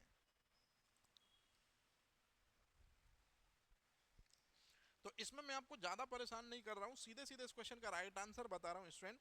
एक ऑर्गेनाइजेशन है जिसका नाम है कोडेक्स। कोडेक्स दरअसल में इंटरनेशनल लेवल पर खाद्य सुरक्षा के मानकों को बनाती है। एक समय पे मैगी में लेड मिला था, तो मैगी में लेड जरूरत से ज्यादा था, इस बात का ध्यान पूरी दुनिया में आकर्षित कराने में कोडेक्स का भी इंपॉर्टेंट रोल था। और कोडेक्स के इसी इनिशिएटिव के बाद या कोडेक्स के इसी चीज के बाद जितने भी फूड आइटम्स हैं उनमें जो पीछे लेवलिंग की जाती है, उसमें जो आइटम्स होते हैं उनकी रिस्पेक्टेबल क्वांटिटी है कि नहीं है, इसको बहुत अच्छे तरीके से QA/QC डिपार्टमेंट द्वारा बाद में चेक किया जाने लगा। तो कोडेक्स दरअसल में वो इंटरनेशनल ऑर्गेनाइजेशन है जो सर्वेलेंस रखती है मिलावट पे, निगरानी पे, और जो भी आइटम्स आपने दिया है फूड आइटम्स के पीछे पैकेट में, है ना, वो एक रिस्पेक्टेबल आइडियल सोर्स से ज्यादा ना हो। चलिए क्वेश्चन नंबर 31, बायोफोर्टिफिकेशन से क्या तात्पर्य है? यहां बायोफोर्टिफिकेशन का मतलब है, जैसे मेरे पास एक राइस है, उसके अंदर मैंने इर्विनिया बैक्टीरिया का एक जीन डाल दिया और डैफोडिल प्लांट्स के 2 जीन डाल दिए, और चावल के अंदर एंडोस्पर्म में टोटल हमने डाले 3 जीन, इसी को कहते हैं बायोफोर्टिफिकेशन। तो बायोफोर्टिफिकेशन प्रोसेस से बनता है गोल्डन राइस, और गोल्डन राइस जो है वो नेचुरल रिसोर्स है, मतलब प्राकृतिक रूप से पोषण संवर्धन किया जा रहा है। चावल के अंदर हमने दरअसल में 3 जीन डाले, और यही 3 जीन जो है ये बीटा कैरोटीन क्षमता बना देंगे चावल के अंदर, जिस वजह से नॉर्मल चावल से 23 गुना ज्यादा बीटा कैरोटीन क्षमता आ जाती है गोल्डन राइस में। और जब गोल्डन राइस वाला चावल आप खाते हैं तो नॉर्मल चावल की तुलना में 23 गुना ज्यादा विटामिन ए का स्टोरेज आपकी बॉडी में हो जाता है। तो ये सब क्लासरूम की बातें हैं एस्पिरेंट, कभी क्लासरूम का पार्ट बनेंगे तो वहां ये चीजें आपको बहुत अच्छे से समझ में आएंगी। अभी सिर्फ इस क्वेश्चन का आंसर आप देख लीजिए, खाद्य में प्राकृतिक रूप से पोषण संवर्धन। यहाँ खाद्य का मतलब चावल है, प्राकृतिक रूप का मतलब है बैक्टीरिया, इर्विनिया और डैफोडिल प्लांट के टोटल 3 जीनों को राइस के एंडोस्पर्म में एंटर करा के विटामिन ए की क्वालिटी को इंप्रूव करना, इसी को लिखा हमने पोषण संवर्धन। कुपोषण के मापने के लिए WHO द्वारा कौन सी सूचकांक प्रणाली उपयोग में लाई जाती है? आप लोगों ने स्टूडेंट एक सिंपल सी चीज देखी होगी, जब भी कोई बॉडी बिल्डर अपनी बॉडी बनाता है तो अक्सर करके अपने मसल्स को देखता है कि मैं जो प्रोटीन डाइट ले रहा हूं उससे मेरी मसल्स बेहतर हो रही हैं कि नहीं, और मसल्स अगर यहाँ की बेहतर हो रही हैं तो उससे वो पूरी बॉडी के क्राइटेरिया को एक आसानी से भांप लेता है। बस इस क्वेश्चन में भी वही है। कुपोषण को मेजर करने के लिए एक सूचकांक है जिसको MUAC कहते हैं, फुल फॉर्म देखिए, मिड अपर आर सरकमफेरेंस, और इसी के बेसिस पर दरअसल में बच्चा कुपोषण से ग्रसित है कि नहीं है इस बात का आइडेंटिफिकेशन कर लिया जाता है। चलिए चलते हैं नेक्स्ट क्वेश्चन की तरफ। टेट्रा पैक किस पैकेजिंग तकनीक का एग्जाम्पल है? स्टूडेंट आपने अक्सर करके जूस को, दूध को एक प्लास्टिक बॉटल्स या टेट्रा पैक में देखा होगा आपने। तो जब भी हम फूड आइटम्स को टेट्रा पैक के अंदर भरते हैं तो सबसे पहले उस टेट्रा पैक आइटम के अंदर जो ऑक्सीजन होती है, जो नमी होती है, जो मॉइस्चर होता है, जो माइक्रोबियल ग्रोथ या कंटामिनेशन के लिए साइड दे सकती है, हम उसको सबसे पहले बाहर निकाल लेते हैं, और इसी को दरअसल में एसेप्टिव पैकेजिंग कहा जाता है। तो जब भी टेट्रा पैकेजिंग में मेन फूड कोर्स हम भरते हैं तो हमेशा ऑक्सीजन को बाहर कर लेते हैं, और जैसे ही ऑक्सीजन बाहर जाएगी नो डाउट फूड आइटम्स जो है वो सेफ हो जाएगा। तो क्वेश्चन नंबर 33 का राइट आंसर है एसेप्टिव पैकेजिंग। रेडिएशन से खाद्य पदार्थ की इकाई, मतलब ऐसे कुछ फूड आइटम्स होते हैं जिनको रेडिएशन के जरिए प्रिजर्व किया जाता है, तो कौन सी यूनिट में इनको बताया जाता है कि इतना रेडिएशन सेफ है और इतने रेडिएशन के बाद फूड आइटम्स जो हैं वो हार्मफुल हो सकते हैं? तो आंसर है स्टूडेंट ग्रे। तो ग्रे दरअसल में एक यूनिट है जो विकिरण ऊर्जा को मेजर करने की होती है। हाई ऑस्मोटिक प्रेशर के सिद्धांत पर कौन सी मेथड काम करती है? अब ये क्वेश्चन तो आप लोगों ने बिल्कुल 100% बना लिया होगा, क्योंकि इस क्वेश्चन का जो राइट आंसर है वो सी है। मैं जब भी ये क्वेश्चन पढ़ाता हमेशा एक बात बताता, जब नमक को संभाजी महाराज के ऊपर लगाया गया होगा तब संभाजी महाराज के हर एक सेल में से जो वाटर कंटेंट है वो बाहर आ गया। याद रखिएगा, क्यों? क्योंकि NaCl जो है वो लोअर कंसंट्रेशन से हायर कंसंट्रेशन की तरफ मूव करता है, इसी को तो ऑस्मोसिस कहते हैं। बस जब भी आप किसी फूड आइटम्स में नमक लगाते हैं तो नमक जो है वो अंदर जाता है, और जैसे ही नमक फूड आइटम्स के अंदर जाएगा तो उसमें से वाटर कंटेंट को बाहर निकाल देगा, और इस तरह से वो जो सोर्स है वो डिहाइड्रेटेड हो जाएगा और फूड प्रिजर्व हो जाएगा। लेकिन संभाजी महाराज के साथ तो उल्टा ही हुआ कि उनकी हर एक सेल में से नमक लगाने के बाद पानी को बाहर आना पड़ा, तो जिस वजह से उनकी बॉडी में पानी की बहुत ज़्यादा क्या हो गई, ज़रूरत से ज़्यादा कमी हो गई। लेकिन उसके बावजूद भी उन्होंने काफ़ी लंबा समय जो है वो गुजारा था। मतलब इन कठिन परिस्थितियों के बावजूद भी उन्होंने अपने उस अडिग पथ को नहीं छोड़ा जिसके लिए शिवाजी महाराज ने कभी सपना देखा था। कहने का मतलब है कि जब आप फूड आइटम्स में नमक लगाते हैं तो ऑस्मोसिस प्रोसेस, और वो भी में हाई ऑस्मोटिक प्रेशर के थ्रू, दरअसल में वो फूड आइटम्स में से वाटर को रिपेल करके बाहर कर देता है। Question number 36, modified atmosphere packaging में कौन कौन सी गैसें प्रयोग की जाती हैं? मतलब जब भी किसी चिप्स या जब भी किसी फूड आइटम्स को हमको सुरक्षित करना होता है तो हमारे पास में कुछ गैसेस हैं एस्पिरेंट। जैसे इस क्वेश्चन के राइट आंसर में ज़्यादा मैं परेशान नहीं कर रहा हूँ, CO2 है, नाइट्रोजन है और ऑक्सीजन है। इन तीन गैसों के जरिए हम फूड आइटम्स को क्या कर सकते हैं, बहुत आराम से हम स्योप कर सकते हैं, प्रिजर्व कर सकते हैं, सेल्फ लाइफ बढ़ा सकते हैं। अब इसी में आप देखिए अगला क्वेश्चन है क्वेश्चन नंबर 37, क्रायोजेनिक फ्रीजिंग किसे कहते हैं? तो क्रायोजेनिक फ्रीजिंग वो होती है जिसमें लिक्विड नाइट्रोजन हम यूज करते हैं, और लिक्विड नाइट्रोजन में जब भी कोई मटेरियल डाला जाता है, जैसे लिक्विड नाइट्रोजन के अंदर मान लीजिए आपने गेहूं रख दिए, लिक्विड नाइट्रोजन के अंदर मान लीजिए आपने मक्के के दाने रख दिए, तो गेहूं और मक्के के दाने के अंदर जो जेनेटिक मटेरियल होगा वो कभी भी हार्म नहीं होता है। मतलब लिक्विड नाइट्रोजन जिसको क्रायोजेनिक फ्लूइड भी कहते हैं, उसके अंदर यदि आप गेहूं रख देते हैं, चावल रख देते हैं, कोई भी ऑब्जेक्ट रख देते हैं जिसको हमको प्रिजर्व करना होता है, तो जेनेटिक मटेरियल डिसइंटीग्रेट नहीं होता। और जेनेटिक मटेरियल मतलब DNA, और वही तो लाइफ का ब्लूप्रिंट है।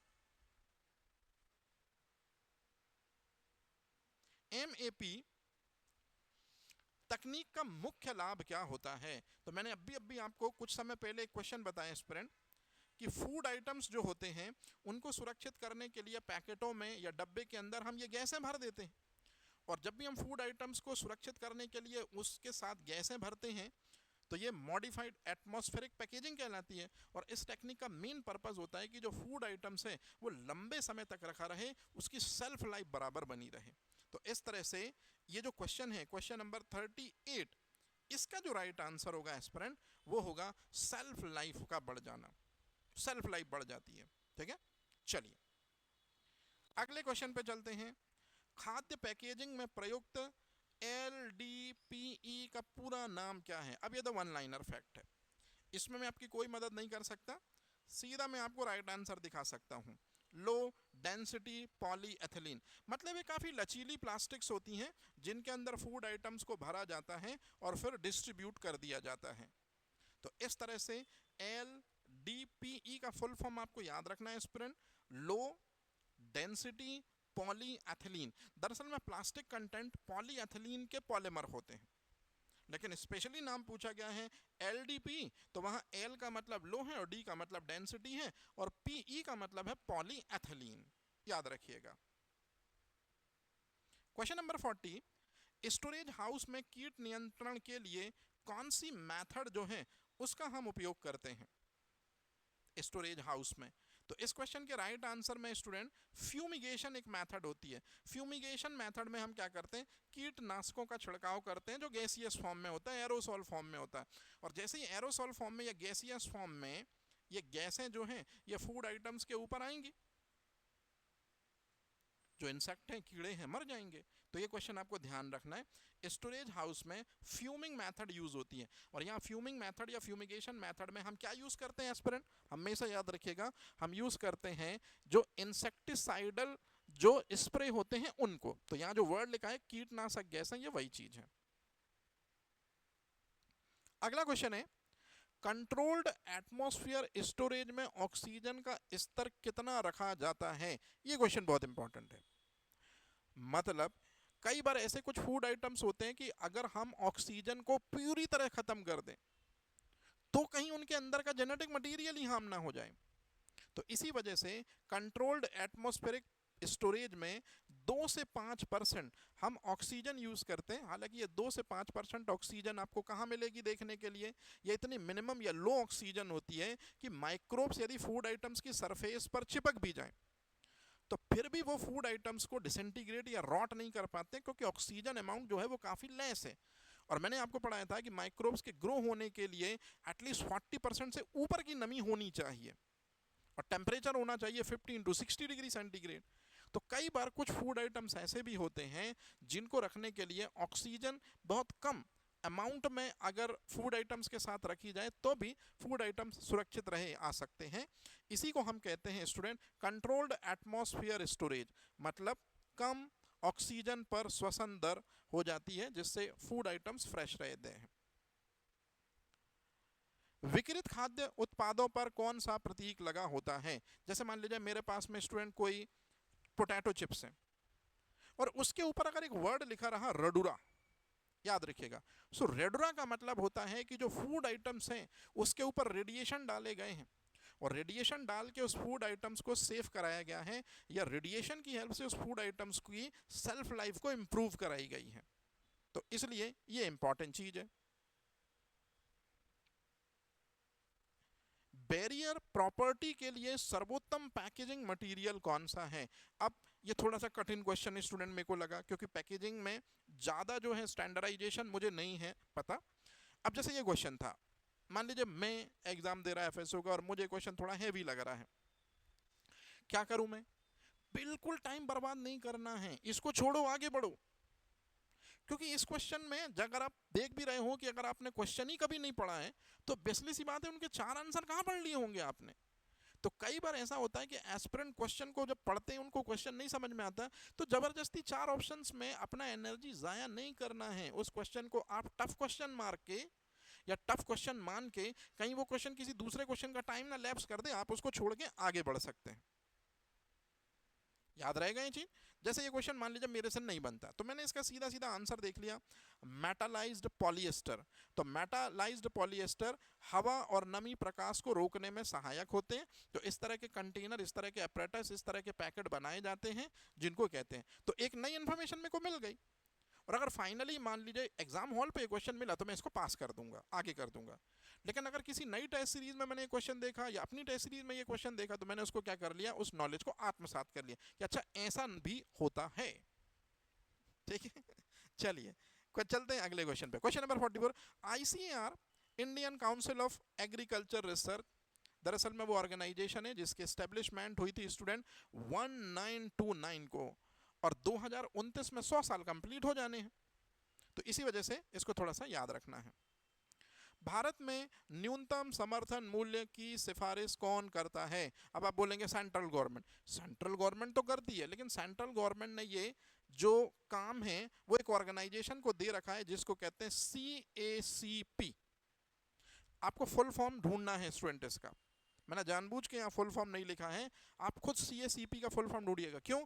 क्योंकि खरीफ की फसलें अभी बोई जानी है, गवर्नमेंट ने पहले उसकी MSP डिसाइड कर दी है, और स्पेशली कुछ फसलों को लेके, स्पेशली तिल को लेके, है ना, स्पेशली मूंग को लेके थोड़ा सा जो किसान है वो चाहते हैं कि गवर्नमेंट इनका समर्थन मूल्य बढ़ाए। तो गवर्नमेंट समर्थन मूल्य बढ़ाए, इसका सीधा सा मतलब है कि किसको सुपरवाइजरी करने के लिए दिया गया होगा इस काम के लिए, CACP को, कि भाई देखो ये जो किसान कह रहे हैं क्या ये सही कह रहे हैं। तो थोड़ा ध्यान रखिएगा। तो ये चर्चा के मुद्दे में इस समय बना हुआ है, इसलिए क्वेश्चन को ऑन रोल किया गया। निम्न में से कौन सा कृषि वानिकी मॉडल है। यहाँ कृषि वानिकी मॉडल का सीधा सा मतलब होता है कि ऐसा मॉडल जो मिश्रित कृषि की अवधारणा को साथ लेकर चले। जैसे इस क्वेश्चन का राइट आंसर पहले आप देखो बी है। किसान के पास खेत होगा, उसी खेत में वो छोटा सा एक वाटर रिसोर्सेज को स्टोरेज करने के लिए तालाब बना सकता है। अगर साइड में उसके पास कुछ पशु हो तो उनको पाल सकता है। मतलब मिक्स्ड एग्रीकल्चर ही आज के समय पे ये कृषि वानिकी मॉडल का एक सबसे स्ट्रॉन्गेस्ट पॉइंट बना हुआ है कि किसान खेती करे, साथ में तालाब भी है उसके पास, पशुपालन भी कर सकता है। इस तरह से एकीकृत कृषि प्रणाली में कौन सा तत्व आर्थिक स्थिरता प्रदान करता है? तो अब इस क्वेश्चन के राइट आंसर को यदि हम देखें, एकीकृत कृषि प्रणाली क्या होती है? एकीकृत कृषि प्रणाली का मतलब होता है इंटीग्रेटेड फार्मिंग सिस्टम। यहां पर खेतों में किसानी होगी, सिंचाई होगी, पशुपालन होगा, खेतों से ही अनाज जो है वो दूसरी जगह पहुंचता रहेगा, खेतों में ही फल सब्जियां उगाई जाएंगी। मतलब कुल मिला के ये पूरी जो मेथड है ये बता रही है डाइवर्सिफिकेशन एंड रिसाइकलिंग, विविधता को बता रही है और पुनर्चक्रण को बता रही है। क्वेश्चन नंबर 48, भारत का पहला कृषि विश्वविद्यालय कहाँ स्थापित हुआ? तो भारत का पहला कृषि विश्वविद्यालय पंतनगर में स्थापित हुआ था, लेकिन पशु अनुसंधान संस्थान बरेली के इज्जत नगर में स्थापित हुआ था। एस्पिरेंट ध्यान रखिएगा थोड़ा सा, ठीक है। तो ये कुछ ऐसे फैक्ट है वन लाइनर जिनको आपको सिर्फ देखना है और आगे बढ़ जाना है, इसमें ज्यादा परेशान नहीं होना है। राष्ट्रीय कृषि विकास योजना की शुभारंभ या शुरुआत कब हुई? आंसर है 2007 में हुई थी। वन लाइनर फैक्ट है। चलते हैं आगे। क्वेश्चन नंबर 50, कौन सी फसल जो है ऑयल सीड मिशन के अंतर्गत मानी जाती है? तो यहां पर एक फसल आप देख रहे हैं स्टूडेंट, जैसे कि मूंगफली, ये ऑयल सीड मिशन का पार्ट है, ऑयल निकलेगा इसमें से। तो क्वेश्चन नंबर बी का राइट आंसर क्या हो जाएगा? ग्राउंडनट। लेकिन ग्राउंडनट के अलावा सरसों भी है, मतलब कुल मिला के तिलहनी फसलें। और मध्य प्रदेश तिलहनी फसलों के उत्पादन में कौन सा नंबर है? तीसरा। खाद्यान्न उत्पादन में मध्य प्रदेश कौन सा नंबर है? दूसरा। और याद रखिएगा दलहनी फसलों के उत्पादन में मध्य प्रदेश नंबर 1 है। और इस तरह से यहां हमारा क्वेश्चन नंबर 50 कंप्लीट होते हैं एस्पिरेंट। तो ये 50 क्वेश्चन जो हैं ये पूरी तरह से आपके कंप्लीट होते हैं। और आपने इनमें देखा कि सबसे इंपॉर्टेंट चीज या सबसे यूनिकनेस जो थी इन क्वेश्चंस की, कि क्या क्वेश्चन है, उसके आंसर। और आपने देखा होगा लगभग हम हर लेवल को कवर कर रहे हैं, है ना। टेक्नोलॉजी भी कवर कर रहे हैं, बेसिक नॉलेज भी कवर कर रहे हैं, एग्रीकल्चर भी कवर कर रहे हैं, रॉट वाला। मतलब एक ओवरऑल आप सिनेरियो देख रहे होंगे कि कंप्लीट हम एक ऐसा पेपर लेकर आए हैं जिसको देकर आपको 100% कॉन्फिडेंस आएगा कि मेरी प्रिपरेशन जो है वो सही है, और अगर सही नहीं है तो मैं सही कर सकता हूं। तो अब इस क्वेश्चन का सेकंड हाफ शुरू करते हैं।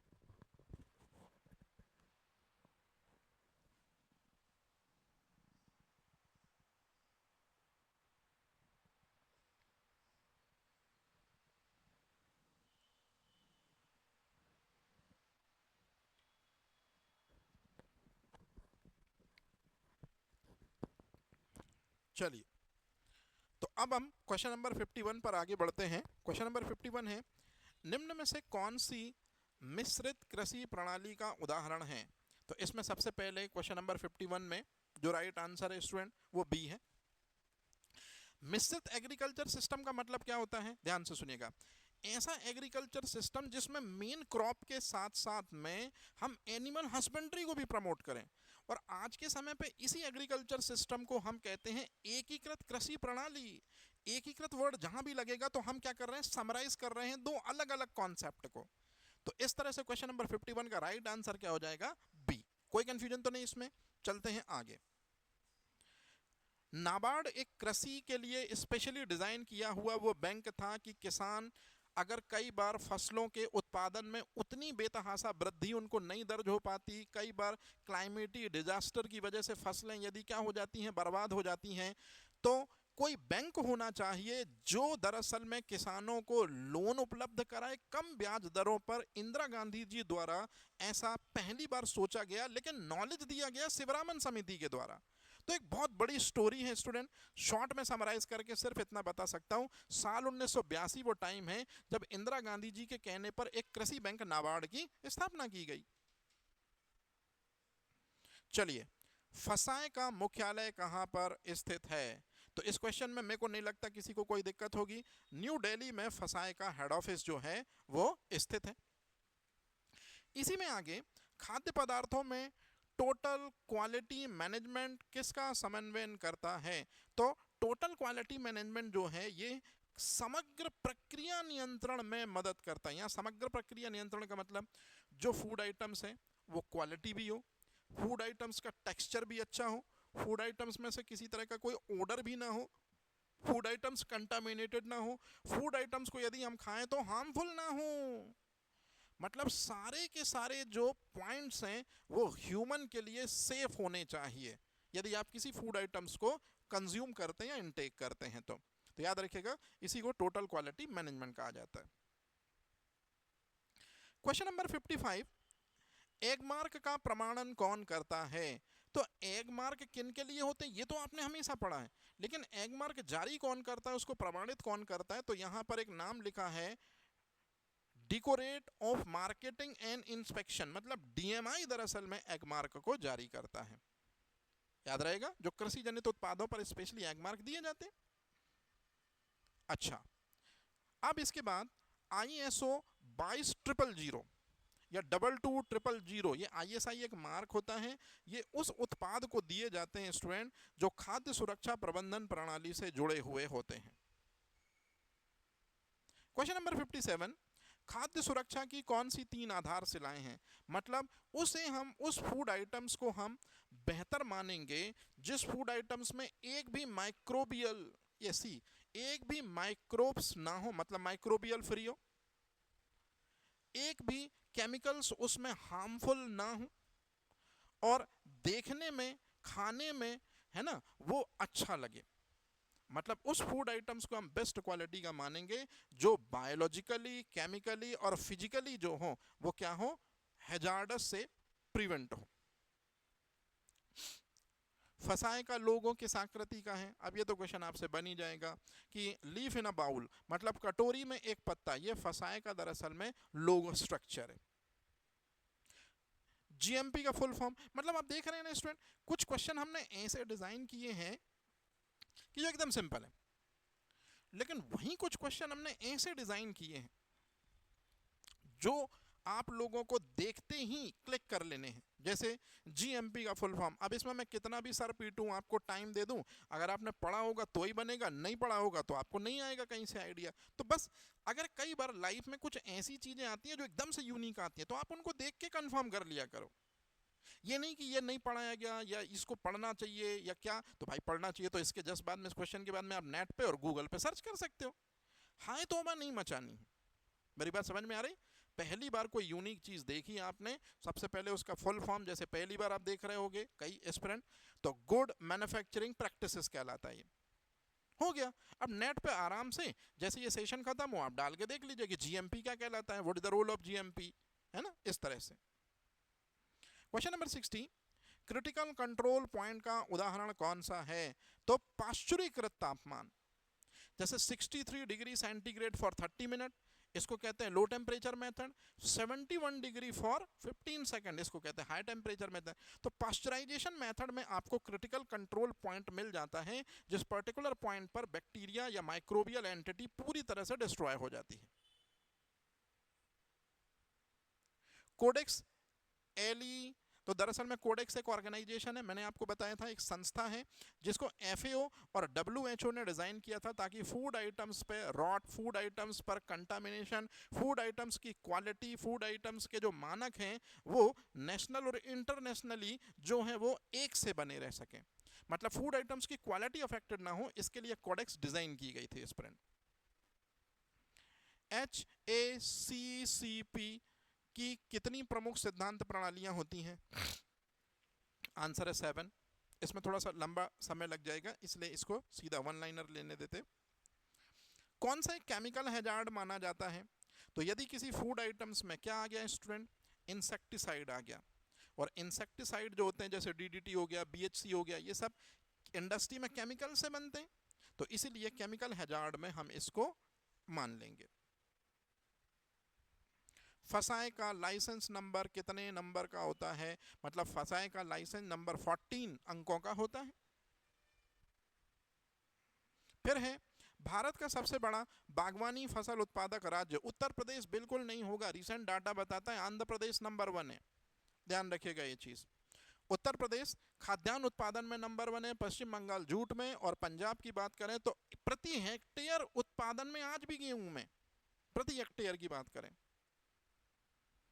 हाई वैल्यू क्रॉप्स किसे कहते हैं? हाई वैल्यू क्रॉप्स स्ट्रॉबेरी को कहते हैं, जो कम क्षेत्र में अधिक लाभ देती हैं, मतलब काफी कम सरफेस एरिया लेंगी लेकिन प्रोडक्शन आपको ज्यादा देंगे, तो इनको हाई वैल्यू क्रॉप्स का दर्जा दिया जाता है। अच्छा, अब भारत में ऑर्गेनिक खेती को बढ़ावा देने के लिए कौन सी योजना शुरू किया गया था? तो स्टूडेंट जैसे ही आप क्वेश्चन देखेंगे और उसके 4 ऑप्शन देखेंगे, आपको साफ साफ आंसर दिख रहा होगा कि क्या है इस क्वेश्चन का आंसर। तो कुछ क्वेश्चन ऐसे होते ही हैं जो सिर्फ इसलिए दिए जाते हैं ताकि स्टूडेंट को लगे कि पेपर हमारी रडार में था, लेकिन ऐसे क्वेश्चन सिर्फ 5 ही होते हैं, मतलब 2 से 5% उनका रेशो होता है। बाकी जो पेपर होता है वो मॉडरेट होता है, मतलब 30% या 40% पेपर मॉडरेट होता है, लेकिन उसके बाद ही सिलेक्शन का क्राइटेरिया डिसाइड होता है। तो ये क्वेश्चन तो सबसे बन गया होगा, इसमें ऐसी कोई दिक्कत वाली चीज नहीं है। टपक सिंचाई प्रणाली किस फसल के लिए सबसे ज्यादा महत्वपूर्ण मायने रखती है? तो उस फसल के लिए जिसको वाटर कंटेंट सबसे ज्यादा चाहिए होता है। तो आप देखो जरा, वाटर कंटेंट सबसे ज्यादा किसको चाहिए होता है? अब अगर आप बोलोगे धान को, तो धान को वाटर कंटेंट ड्रॉप ड्रॉप करके नहीं, बहुत ज्यादा मात्रा में चाहिए होता है, तो अंगूर ही एकमात्र ऑप्शन निकल के आता है एस्पिरेंट। एफपीओ का फुल फॉर्म क्या है?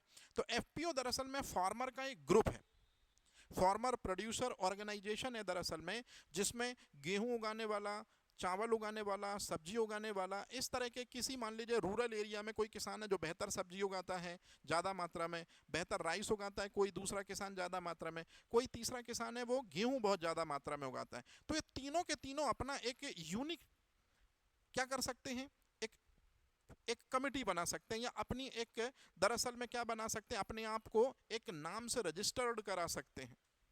तो जब भी बिचौलिए बीच से कट हो गए, सीधे सीधे आप ऑनलाइन मार्केट में अपने आप को रिप्रेजेंट कर दिया एक नाम से, संस्था से, है ना, एक बैनर से, और इस तरह से जिनको भी कोई अगर मान लो कभी सब्जी खरीदनी हो तो उसके पास ऑप्शन है कि साथ में 2 और भी हैं, एक बार जरा चेक कर लिया जाए। तो कुल मिला के किसानों के गुड्स को बढ़ावा देने के लिए, किसानों के गुड्स के रेट को और बेहतर करने के लिए गवर्नमेंट ने एक इनिशिएटिव्स डिजाइन किया है जिसको एफपीओ कहते हैं, मतलब फार्मर प्रोड्यूसर ऑर्गेनाइजेशन। तो यहाँ प्रोड्यूसर वाले फार्मर ही ऑर्गेनाइजेशन बनाएंगे, याद रखिएगा।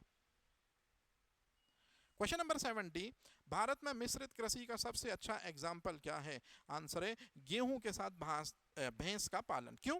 क्योंकि गेहूं में से जो भी रॉ मटेरियल निकलेगा वो दरअसल में चारा हो जाएगा भैंस का, तो इसी वजह से ये रियल आंसर होगा।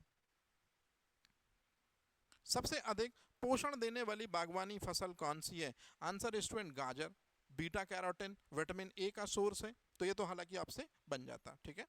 चलिए, इसी में प्रधानमंत्री कृषि सिंचाई योजना कब शुरू हुई थी? तो ये तो वन लाइनर फैक्ट है एस्पिरेंट, इसमें मैं आपकी कोई मदद नहीं कर सकता। कैसे कोई मदद नहीं कर सकता? देखिए, स्कीम्स है, सीधा सीधा है, 2014 में शुरू हुई थी। तो 2014 में शुरू हुई इस योजना में सिंचाई के पैरामीटर को बढ़ावा देने के लिए, या हम ये कह सकते हैं कि भारत की सिंचाई व्यवस्था पूरी तरह से किस पर आधारित थी? मॉनसून पर। तो उसको बढ़ावा देने के लिए प्रधानमंत्री जी ने इस स्कीम्स को लाया था। अगला, भारत में ऑर्गेनिक फार्मिंग के प्रमाणीकरण की एजेंसी कौन सी है? आंसर है स्टूडेंट, याद रखिएगा, एपेडा। ये बहुत इंपॉर्टेंट है। तो यहां जैविक खेती का प्रमाणीकरण यही ऑर्गेनाइजेशन देती है, जैसे एगमार्क का आपने देखा होगा, है ना, उसी तरह से यहां जैविक खेती के उत्पादों का प्रमाणीकरण इस ऑर्गेनाइजेशन के द्वारा किया जाता है, जिसको हम एपेडा कहते हैं। अच्छा, फर्म मैकेनाइजेशन किसे कहते हैं? तो फर्म मैकेनाइजेशन का मतलब होता है कि समय और श्रम की बचत, और समय और श्रम की बचत होगी वैसे जब आप मशीनरी सिस्टम को एग्रीकल्चर में ऐड करेंगे। तो मशीनरी सिस्टम को, थ्रेशर को, ट्रॉली को, है ना, प्लाऊ को, इनको एग्रीकल्चर सिस्टम में ऐड करने से समय बचेगा और लेबर कॉस्ट भी काफी बच जाती है। सबसे अधिक ऊर्जा घनत्व वाली फसल कौन सी है? आंसर है गन्ना। ज्यादा वाटर की डिमांड रखती है, इसलिए उसकी डेंसिटी भी ज्यादा हाई होती है। नेशनल हॉर्टिकल्चर बोर्ड की स्थापना कब हुई थी? 1984, इंदिरा गांधी जी का टाइम पीरियड। और बागवानी फसलों को बढ़ावा देने के लिए या फलों के उत्पादन को बढ़ावा देने के लिए वही लेके आई थी सुनहरी क्रांति, याद रखिएगा। मांस को कोमल बनाने की प्रोसेस को टेंडराइजेशन कहते हैं। टेंडराइजेशन प्रोसेस में याद रखिएगा मांस जो है वो काफी सॉफ्ट हो जाता है। तो कुछ मेथड हैं जिसमें एक है एंजाइम, उसके ऊपर अगर डाल दिया जाए, दूसरी है मैरिनेशन, उसको सॉफ्ट कर दिया जाए, और तीसरी है मैकेनिकल, उसको सप्रेस किया जाए। फिर है मीट ग्रेडिंग किस आधार पर की जाती है? तो मीट की जो ग्रेडिंग है वो वजन और रंग के आधार पर की जाती है। दूध का तापमान 72 डिग्री सेंटीग्रेड है 15 सेकेंड तक। इसी को कहते हैं, याद रखिएगा एस्पिरेंट, मैंने कई बार बताया है, high temperature pasteurisation method. High temperature pasteurisation method है ये, पॉस्चराइजेशन नहीं, हाई टेम्परेचर। और इसी में दूध में यदि आप लिटिल बिट फैट कंटेंट को मिलाते हैं होमोनाइज मिक्सचर के फॉर्म में, तो इसे ही होमोनाइजेशन कहते हैं। मतलब दूध को समान रूप से वसा में मिलाने की प्रक्रिया। मतलब मिल्क में हम यदि फैट आइटम्स को मिलाते हैं तो इसको होमोनाइजेशन कहते हैं। या मिल्क में सैचुरेटेड फैट तो बढ़िया तरीके से मिक्सअप हुआ होता है, वो होमोनाइजेशन प्रोसेस का ही एग्जाम्पल है। IQF सीधा सीधा है। IQF का मतलब है इंडिविजुअली क्विक फ्रोजन। इसमें जनरली आप देखते हैं आज फ्रोजन मटर, फ्रोजन पल्प, है ना, इसका इंडिविजुअल सेगमेंट को हम क्या करते हैं, फ्रीज करने की कोशिश करते हैं। पॉस्चराइज्ड मिल्क को 4 डिग्री सेंटीग्रेड तक कितने दिनों तक रखा जाता है? आंसर है 3 to 5 डेज।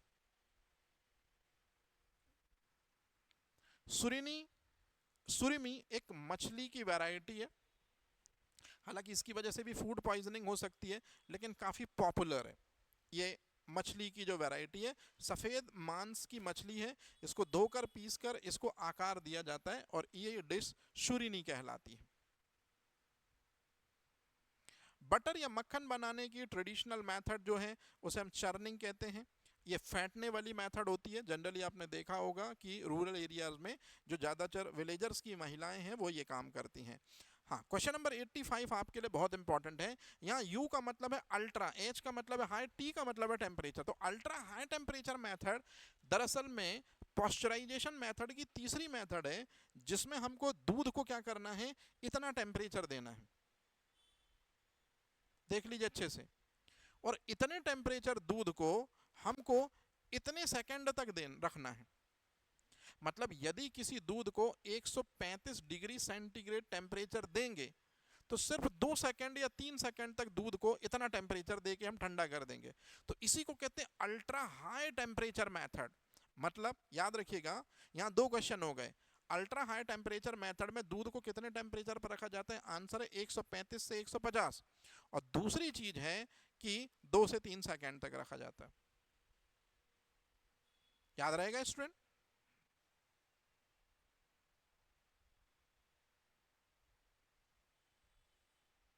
ऐसी है कहानी। अगला, ओमिक हीटिंग टेक्निक किस सिद्धांत पर आधारित होती है? तो ओमिक हीटिंग टेक्निक में कुछ नहीं करते, जो हमारे पास फूड आइटम्स होता है उसके अंदर हम इलेक्ट्रिसिटी डालते हैं, और इलेक्ट्रिसिटी की हीट की वजह से जो मॉइस्चर, जो बैक्टीरिया, जो कंटामिनेशन, जो एंजाइमेटिक एक्टिविटी उठती है वो डिस्ट्रॉय हो जाती है। तो उसे हम ओमिक हीट कहते हैं। HPP टेक्निक किसे नष्ट करने के लिए यूज की जाती है? मतलब हाई प्रेशर प्रोसेसिंग टेक्निक जो होती है ये पैथोजन को डिस्ट्रॉय करने के लिए की जाती है। खाद्य पदार्थों को सुखाने की सबसे बेस्ट मेथड क्या होती है? धूप में सुखाना। इसी मेथड के बल पे ज़्यादातर आपने देखा होगा अनाजों वगैरह को क्या किया जाता है, सुखाया जाता है, जिस वजह से उनसे नमी हट जाए। और नमी ही तो माइक्रोबियल कंटामिनेशन के लिए साइट सबसे पहले देती है। स्प्रे ड्राइंग किस टेक्निक के उत्पाद को सेफ रखने के लिए है? आंसर है दूध के लिए है। इसी तरह से ब्लांचिंग मेथड जो होती है, इसमें क्या होता है, खौलता पानी होता है, उसमें हम फल और सब्जियों को डाल देते हैं, तो फल और सब्जियों में जो बैक्टीरिया वायरस होते हैं उनके अंदर की एंजाइमेटिक एक्टिविटी एकदम से सडनली क्या हो जाती है, निष्क्रिय हो जाती है। इसे कहते हैं ब्लांचिंग। फिर है एक्सट्रूशन प्रक्रिया किसके लिए उपयोगी होती है? स्नैक्स फूड के लिए उपयोगी होती है। रिटॉर्ट प्रोसेसिंग किसके लिए होती है स्टूडेंट? तो रेडी टू ईट पाउच के लिए होती है कि बस आप काटो, खा लो और अलग कर दो, तो इसी को कहते हैं रिटॉर्ट प्रोसेसिंग। फसाई किस मंत्रालय के अंतर्गत आता है? हर किसी को पता है कि हेल्थ मिनिस्ट्री के अंतर्गत आता है दरअसल में फसाई। कोडेक्स जो है इसका उद्देश्य क्या है? तो मैंने आपको बताया था कि इंटरनेशनल मानकों को नियंत्रित करती है। इंटरनेशनल, नेशनल नहीं, नेशनल में तो फसाई है भाई। कोडेक्स ने जब मैगी के केस में कहा तब तो फसाई एक्टिव हुआ, और फिर फसाई ने जगह जगह से मैगी के सैंपल लेकर देखा तो पाया कि यार लेड कंटेंट ज्यादा था। मतलब कोडेक्स ने दरअसल में ध्यान इंगित कराया था पूरी दुनिया का इस तरफ, और फिर उसके बाद एक बहुत बड़ा मुद्दा बन गया था। ठीक है। फसाई के लाइसेंस में कितने प्रकार होते हैं? 3 प्रकार होते हैं, एक बेसिक, एक स्टेट और एक सेंट्रल लेवल। तो 3 तरह पर यदि आपको फूड आइटम्स को सेल करना है तो 3 तरह से आप लाइसेंस ले सकते हो। नॉर्मल एरिया में तो बेसिक, स्टेट में अगर भेजना है तो स्टेट और सेंट्रल। फसाई का लाइसेंस कितने नंबर का होता है? हर एस्पिरेंट से बन जाएगा क्वेश्चन, 14 मार्क्स का होता है। BIS का मतलब सीधा सा है कि BIS किस अधिनियम के अंतर्गत कार्य करता है? तो भारतीय ब्यूरो अधिनियम 2016 में आया था। ये गुणवत्ता मानक पर काम करता है। मतलब इस क्वेश्चन का जो राइट आंसर होगा स्टूडेंट बी है, भारतीय 2016। ईट राइट इंडिया कैंपेन में इंदौर आगे चल रहा है। इस तरह की हाइजीन, इस तरह की व्यवस्था, इस तरह की चीजें यूज की जाती हैं कि जो फूड आइटम्स आप खा रहे हैं वो आपके बॉडी को हार्म ना करे, किसी तरह का केमिकल्स ना हो, किसी की तरह का लिविंग एंटिटी उसमें ना हो, माइक्रोबियल कंटामिनेशन। इसी प्रोसेस में ईट राइट इंडिया मूवमेंट चलाया जा रहा है कि फूड आइटम जो भी आप खाएं वो सेफ होना चाहिए। इसको फसाए संचालित कर रहा है। और मध्य प्रदेश सरकार में या मध्य प्रदेश की तरफ से अभी ये लाइसेंसिंग का पैरामीटर इंदौर को मिलना तय हुआ है काफी हद तक। और सबसे लास्ट में फसाए के अनुसार खाद्य लेवलिंग में अनिवार्य जानकारी क्या होती है? तो आपने देखा होगा कि कोई भी आप फूड आइटम्स यदि खाते हैं, कोई भी फूड आइटम्स यदि आप खाते हैं तो उसके लास्ट में उसकी न्यूट्रिशन वैल्यू लिखी होती है कि इसमें इतने प्रतिशत कार्बोहाइड्रेट है, इतना प्रतिशत फैट है, इतने प्रतिशत विटामिन है, इतना प्रतिशत सैचुरेटेड फैट है, इतने प्रतिशत ट्रांस फैट है। यही कहलाती है न्यूट्रिशनल वैल्यू। और यही न्यूट्रिशन वैल्यू हर फूड आइटम्स की आपको लिख के देनी होगी यदि आप पैकेज वाला कोई फूड आइटम्स दे रहे हैं तो। और इस तरह से कुछ क्वेश्चन मैंने लास्ट में जो हैं वो सिर्फ बताने के लिए आपको डिस्कस किए, क्योंकि मैंने पहले ही बताया एस्पिरेंट, अगर इन क्वेश्चन को मैं ज़्यादा डिटेल में समझाता तो और वीडियो लंबा बनता। हमारे इस वीडियो के बनाने का जो मेन मकसद था कि वो ये था कि आप इस 100 क्वेश्चन को जरूर देखें। इनमें आपको एक लेवल पता चल गया होगा कि किस तरह के क्वेश्चन पेपर हम टेस्ट सीरीज में शामिल करेंगे। और ये एक मॉडल आंसर से, ये एक मॉडल क्वेश्चन पेपर उसके रेस्पेक्टेबल आंसर से, और जिस तरह से मैंने आपको डिटेल करके छोटी छोटी चीज़ें बताई है ना, अगर आपने एक नई चीज़ भी सीखी होगी तो मेरा यहाँ खड़ा होना सार्थक हो गया एस्पिरेंट। लेकिन सबसे इंपॉर्टेंट चीज़ मेरे यहाँ खड़े होने से भी ज़्यादा इंपॉर्टेंट है कि आपकी प्रिपरेशन में बहुत मदद करेगी ये टेस्ट सीरीज। इसी वजह से आप निश्चित रूप में इसका पार्ट बनिए। इसमें सबसे इंपॉर्टेंट चीज सेगमेंट डे पर अलग अलग टाइम, मतलब हर आपको टॉपिक के लिए कुछ टाइम दिया गया है, तो आप अपने से अभी से भी प्रिपरेशन स्टार्ट कर सकते हैं।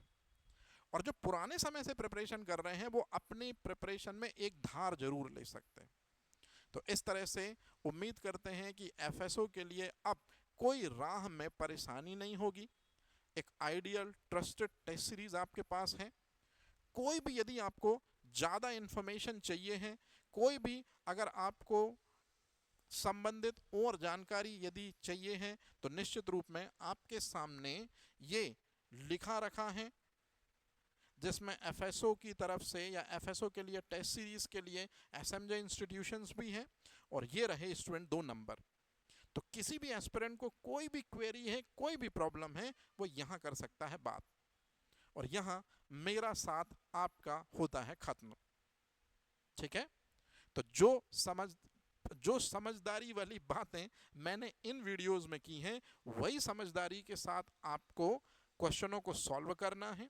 और टेस्ट सीरीज का डे शुरुआत होगी स्टूडेंट 10 जुलाई से। आज 6 जुलाई है, ठीक 4 दिन के बाद से पहला टेस्ट जो है वो पेपर सेकंड का पहले टॉपिक का पहला आपको आ जाएगा।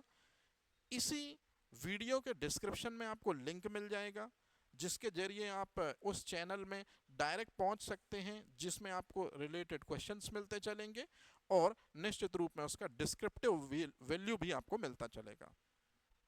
ठीक है, तो जल्दी से जल्दी आप जुड़िए इस टेस्ट सीरीज के साथ और अपनी प्रिपरेशन को बनाइए बेहतर।